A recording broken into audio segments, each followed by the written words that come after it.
and welcome to the Alive and Kicking YouTube channel, where today I'll be talking about Aston Villa's sensational 7-2 win over Liverpool. Mistakes were made for many of the goals, but credit has to be given to Villa, who were fantastic for the full 90. The away side's heads had dropped after conceding the first, which came through a sloppy misplaced pass by second choice keeper Adrian, who gifted Ollie Watkins his first of the season. This showed again why you cannot afford to have a keeper between the sticks who's incapable of passing the ball 10 yards. Watkins went on to score two more to complete his first time hat-trick as Villa went into the second half 4-1 up. The Egyptian king Mo Salah got one back for the Reds at 2-1, but Liverpool couldn't hold the lead for 2 minutes after John McGinn scored a deflective shot from outside the box. Now, at half-time you have to be thinking, from a Liverpool point of view, to shut up shop and don't make it any more embarrassing than it is. This Villa side barely stayed up last season, and now they're outplaying the Premier League champions as if it's nothing.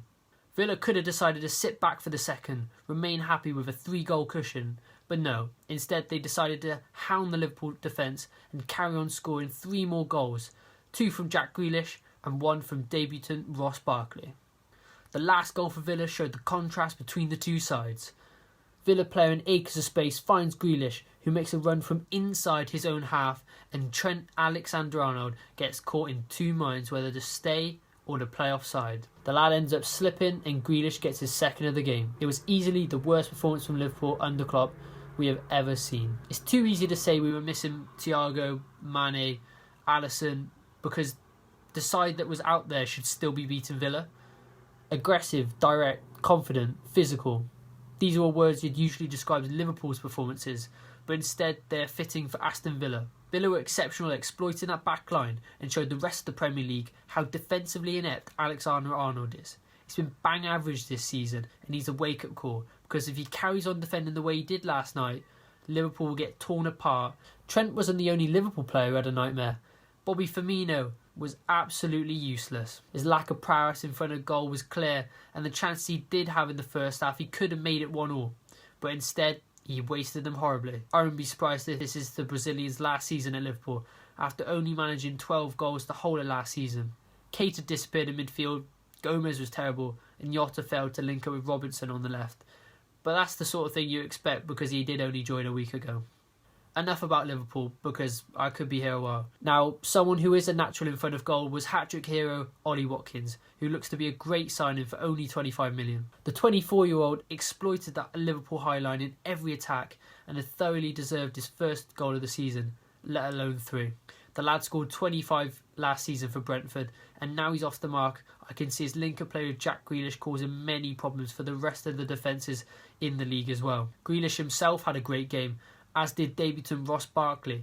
The pair seemed to drift in front of the Liverpool back four and lay off Watkins to run at either fullback all 90 minutes. It never really worked out at Chelsea for Ross, but it looks like he's settling very well over at Villa, and if he has a good season, he could manage to get place in the Euros. Leicester beat Man City 5-2 and ended up then losing 3-0 to West Ham the following week. West Brom nearly took all 3 points off Chelsea, and United are still in 16th despite their signings. Ultimately, this game and all those have shown why this season will be the most unpredictable, but it also showed no one is running away with it. Klopp will know he didn't have his full strength side, but there's a lot of games coming up now, including the Champions League, so he won't have his best 11 for most games in the next coming months. Problem is, it gives an opposing team confidence if Adrian is in goal. Maybe Kelleher in goal for the future? I'm not sure, but the defending has to improve, and that's a priority for Jurgen to get right. For Dean Smith and Villa, I think it'll be difficult for them to carry on their winning run. Leicester will want to bounce back from their thrashing, and Leeds are looking like a top 6 contender after their strong start as well. But if they overlook Villa, like Liverpool did, and assume it's an easy 3 points, Villa will beat them no doubt. In the next coming days, I'll be reviewing each Premier League side's business in the transfer window this season so far, and rating it in order of who has done the best and who has had a nightmare. Until then, thanks for watching, and if you have any thoughts on the video, please let me know. It'll be much appreciated.